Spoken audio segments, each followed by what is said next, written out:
how I make rag rugs. So I am going to do a little bit of a tutorial on making a braided rag rug out of old t-shirts. So I went through the t-shirts and I found this one that's kind of raggy and stained and stuff.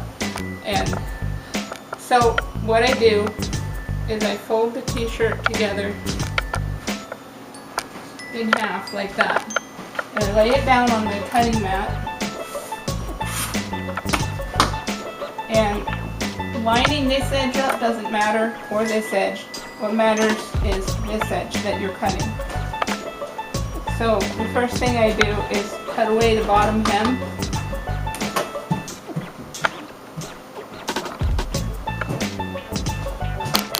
Sorry.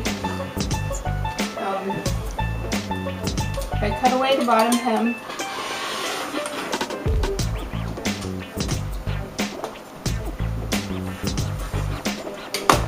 And I need a sharper cutter.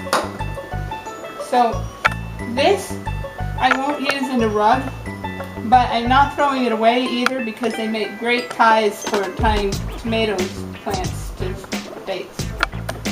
So I'm going to save that, I'll put that away later. Then what I do is I cut every 2 inches.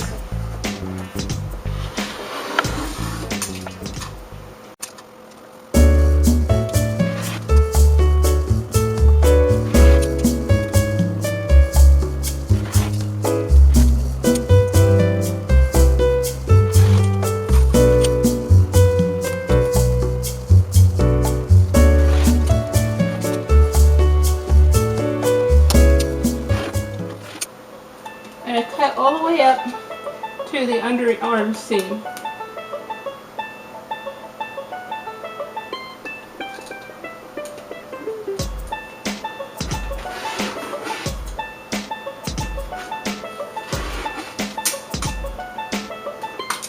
Now this shirt had a pocket to it. So that's the part here that's a little tougher to cut because it's getting just the bottom of the pocket. What I'll do there is just, I can just carefully slice that off.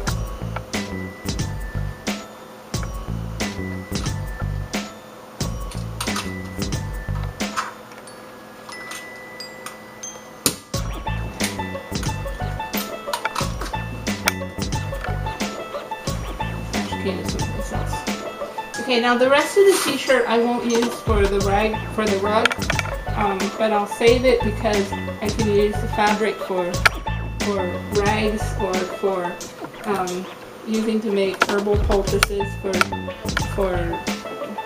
bruises or sore joints or whatever.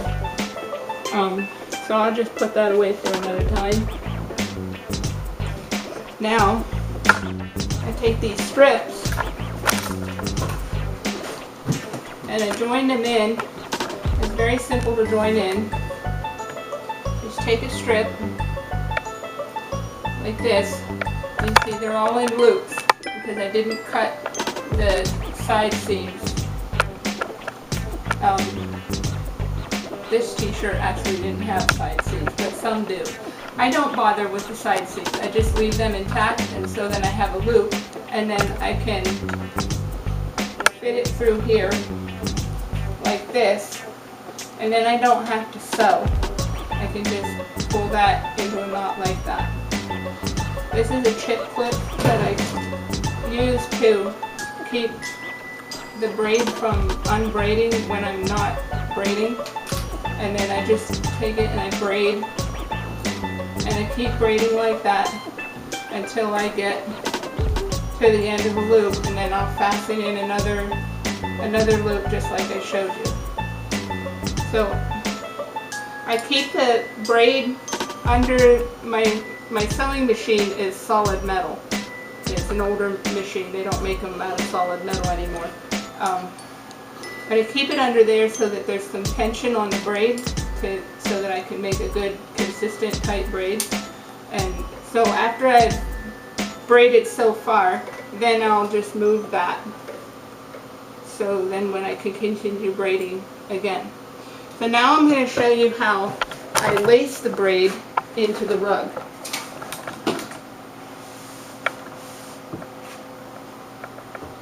I have my needle threaded with polyester thread doubled. Really, I should have carpet thread for this, which you can buy in a store. I just haven't been to a store in a while to be able to get carpet thread.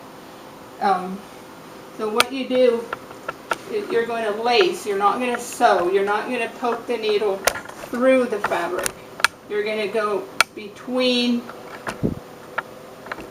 the braid there. You're going to go between there and pull the thread and try to keep the thread tight, but you don't want to pull it too hard. You just want to keep the braid snug together. And then you just keep doing that. Always going between the loops and not through the fabric.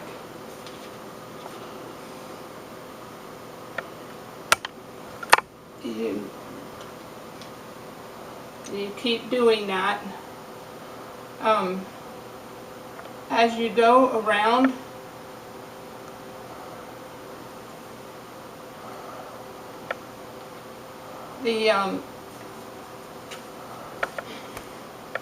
you'll get to where it'll,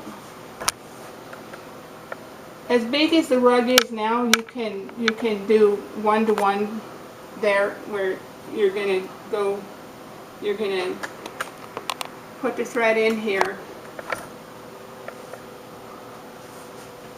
and then you're gonna skip this, like you're not gonna put it back in there, you're gonna go here on this one and just keep going back and forth like that.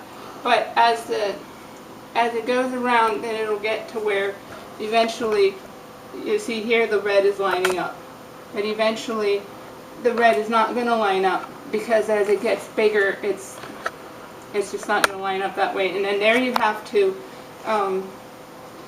like here, I'll undo it when I'm done, but I just want to show you this part, is when you go through here, then you're going to have, where you're going to have 2 on the outside to 1 on the inside.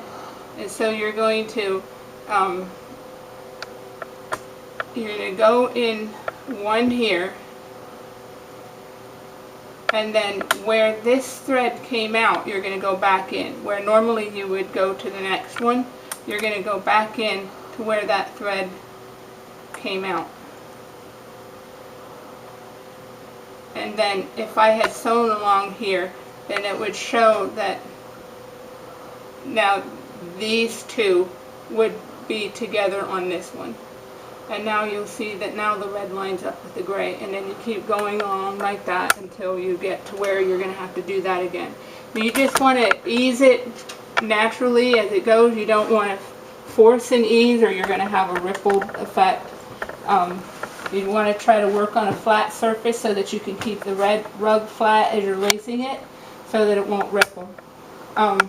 So that's about it. And then as you make it however big you want it to be, and it's a good way to use up old t-shirts that would normally get thrown away or used for rags. I don't like to use t-shirts for rags. Some people do, but I don't. And it's a nice way to recycle, as they did in the old days. I call it a log cabin craft, because the pioneers would have used their scraps this way. They would have used whatever scraps they had. I've seen rugs made of old calico fabric. I've seen rugs made of old wool fabric, and it's just a good way to use up things and not be wasteful. That's it.